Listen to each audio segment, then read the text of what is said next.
हर कोई चाहता है कि उसका सिविल स्कोर जो है बढ़िया रहे। सिविल स्कोर अगर कम रहता है तो ज़्यादा कैसे करें इसके बारे में जानकारी लेना चाहता है। लेकिन अगर पता ये चल जाए कि किस किस कारण से सिविल स्कोर खराब होता है तो ऐसे में आप भी अपने सिविल स्कोर को खराब होने से बचा सकते हैं।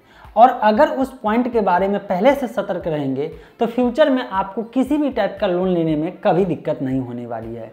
वीडियो इंपॉर्टेंट है। इस वीडियो में 4 से 5 ऐसे पॉइंट के बारे में बताऊंगा जिसको अगर ध्यान में रखेंगे तो कभी भी आपको सिविल स्कोर खराब होने की शिकायत फ्यूचर में होने वाली नहीं है। हेलो दोस्तों, मेरा नाम है अजय और आप देख रहे हैं एज इन्फॉर्मा। लाइफ में बहुत सारे ऐसे समय आता है जिस समय आपको लोन लेने की जरूरत पड़ती है। इनफैक्ट ये होता है कि कभी कभी पैसा रहते हुए भी कोई ऐसे इमरजेंसी काम रहता है जहाँ पे पैसे की कमी हो जाती है तो लोन ले लेते हैं। कभी दूसरा ज़रूरत है, इंपॉर्टेंट काम रहता है, लेकिन कोई प्रोडक्ट ऑनलाइन जो है हैवी अमाउंट का है और प्रोडक्ट बढ़िया है, डिस्काउंट में आ रहा है, लेकिन पैसा नहीं है। उस समय में होता ही है कि कोई प्रोडक्ट EMI पे लेने की जरूरत पड़ती है। और ऐसे कंडीशन में सिविल स्कोर अगर बढ़िया रहता है तो टेंशन नहीं है, लेकिन अगर किसी का सिविल स्कोर खराब है तब समझ में आता है यार काश सिविल स्कोर जो है बढ़िया रहता ना तो आज ये दिक्कत नहीं आती। इसीलिए वीडियो में बनाने की सोचा हूँ ताकि आप लोग कभी भी अपने सिविल स्कोर को खराब की दिशा में नहीं ले जा सकते हैं। चलिए सबसे पहले पॉइंट की तरफ चलते हैं, जो कि आप सभी को मालूम है कि अगर कोई लोन एग्जिस्टिंग लोन है, पास्ट में कोई लोन है और उसका EMI चालू है, किस्त चालू है, तो आप टाइम पे किस्त जरूर पे कीजिए। कुछ लोगों की गलती ये होती है कि हर महीने का अगर किस्त का जो समय रहता है किस्त जो ज़रूर भरते हैं, लेकिन जिस डेट को ड्यू डेट रहता है उसके बाद 5 दिन 10 दिन बाद भरते हैं। ऐसा उनका हैबिट बन जाता है। उनको लगता है कि कोई असर नहीं पड़ता है, लेकिन थोड़ा बहुत फाइन तो लगता ही है। अगर फाइन ना भी लगे तो सिविल स्कोर जो है ख़राब हो जाता है क्योंकि डिले पेमेंट हुआ है। तो ये जो है बहुत खतरनाक चीज़ है, जो कि जनरली लोग इस चीज़ पे ध्यान नहीं देते हैं। उनको लगता है हर महीने को जो है 5 दिन लेट भी दे देंगे, कोई दिक्कत नहीं है, फाइन नहीं ले रही है, ऐसा मानना है, जो कि आपको ऐसा गलती कभी नहीं करना है। दूसरा जिसके बारे में बार बार मैं बताते आया हूँ और वो है कि अगर आपको बोरोवर या गारंटर है तो आपको दिक्कत हो सकती है। मान लीजिए कि आपने कोई लोन नहीं लिया है, लेकिन आपके रिलेटिव जान पहचान के लोग हैं जिनको लोन लेने की ज़रूरत पड़ती है, और जब उस टाइप के लोन जिसमें गारंटर की ज़रूरत पड़ती है और वो लोन लेते वक्त आपको अगर गारंटर बना देते हैं, वो आपको यही समझाएंगे कि यार लोन की ज़रूरत है, तुम तो मेरा करीबी है या आप मेरे करीबी हैं, अगर आप सिर्फ जो है गारंटर बन जाते हैं तो मेरा लोन पास हो जाएगा, मेरा ये काम हो जाएगा। इमोशनली वहाँ पे आपका इस्तेमाल करेंगे। और अगर आप गारंटर बन जाते हैं और अगला बंदा टाइम पे अगर EMI देता है तब तो आपको कभी कोई रियली में प्रॉब्लम नहीं होने वाली है। लेकिन मैक्सिमम केस में जो मुझे शिकायत मिली है, लोगों का जो है मेल मैसेज कमेंट बहुत जगह आया है, जिसके बाद मुझे लगा कि नहीं, इसके बारे में हमेशा से लोगों को समझाना चाहिए। पर्सनल एक्सपीरियंस भी मेरा रहा है जिसमें मैं गारंटर बना था और उसका EMI टाइम पे नहीं पे किए, जिसके कारण मेरा जो है सिविल स्कोर खराब हो गया था। और ये चीज़ आपके साथ भी हो जाएगा। तो बहुत सोच समझ के गारंटर बनिए। आप अगर गारंटर बनते हैं, ऐसा मैं नहीं कह रहा हूँ गारंटर नहीं बनना चाहिए, लेकिन गारंटर का मतलब गारंटर ही होता है।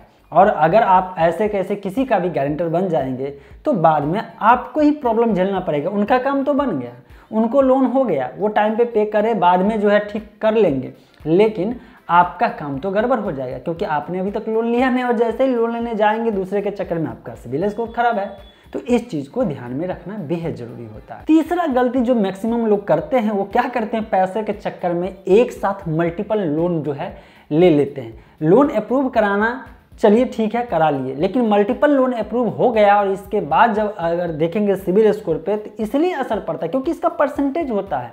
देखिए ऐसा नहीं कि सिविल स्कोर जो रैंकिंग पॉइंट है डायरेक्ट किसी एक कारण से होता है, मल्टीपल फैक्टर होते हैं, और किस चीज़ का या किस फैक्टर का सिविल स्कोर पे कितना % असर डालेगा, ये सब जो रीज़न बता रहा हूँ यही सब उसमें रीज़न इंक्लूडेड होता है। अब देखिए मल्टीपल लोन जो लिए रहते हैं उसका ये मानना है, सिविल स्कोर के अनुसार रैंकिंग फैक्टर के अनुसार ये मानना है जाता है कि अगर आप एक साथ मान लीजिए 3 से 4 लोन ले लिए हैं तो उस लोन का तो किस्त तो बनेगा। अब फिर से अगर सिविल स्कोर बढ़िया रहेगा और कोई लोन ले लेते हैं तो ऐसे कंडीशन में कोई ना कोई ऐसा लोन होगा जिसका किस्त फेल हो जाएगा। या किस समय से पे नहीं कर पाएंगे, जो कि फ्यूचर के लिए किसी न किसी एक फाइनेंस कंपनी के लिए नुकसानदायक हो सकता है। इसी सब चीज़ को देखते हुए सिविल स्कोर को जो है रैंकिंग पॉइंट में इस चीज़ को रखा गया है, जिसके कारण सिविल स्कोर पे खराब असर पड़ता है। तो कोशिश करिए कि आप मल्टीपल लोन लेते हैं तो उसका किस्त जो है समय से पे किया कीजिएगा।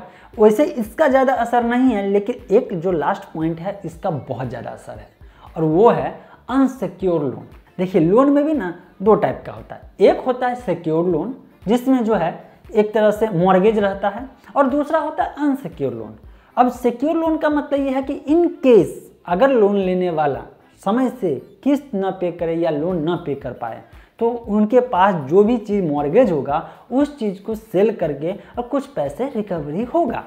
अब मान लीजिए कोई लोन लेने जाते हैं जहाँ पे आप ज़मीन का पेपर रख देते हैं, गिरवी रख देते हैं, राइट। तो ऐसे कंडीशन में अगर वो आदमी अगर अपना लोन पे नहीं करता है तो उसके ज़मीन को सेल करके, नीलाम करके, इसके बाद उस पैसे को रिकवरी करेगा बैंक या फाइनेंस करने वाले इंस्टीट्यूशन। तो ये होता है सिक्योर लोन। लेकिन बहुत सारे ऐसे लोन हैं जैसे कि पर्सनल लोन, इसके बाद हो जाता है आपका एजुकेशन लोन, इसके बाद क्रेडिट कार्ड। ये सब टाइप में क्या होता है कि कोई सिक्योरिटी नहीं रहता, अनसिक्योर लोन है। ये आपके सिंपल सिविल स्कोर देखा गया पहले का पुराने रिकॉर्ड में, या आपका पर्सनल कोई कॉन्टैक्ट है, आपको लोन अप्रूव्ड हो गया, आपको लोन मिल गया।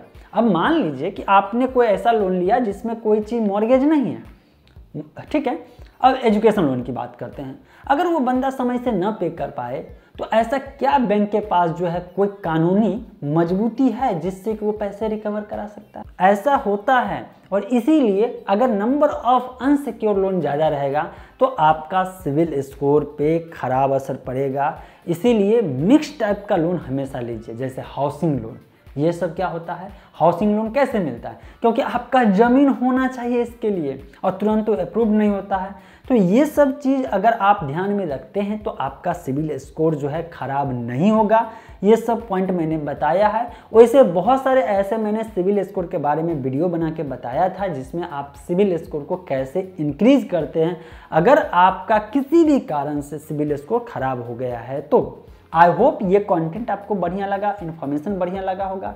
वैसे इस वीडियो के बारे में आपका क्या राय है कमेंट में ज़रूर बताइएगा। लेकिन अगर वीडियो पसंद आए ना तो लाइक करना तो है, साथ साथ शेयर कर दीजिए, दूसरों को भी फायदा मिल लगे।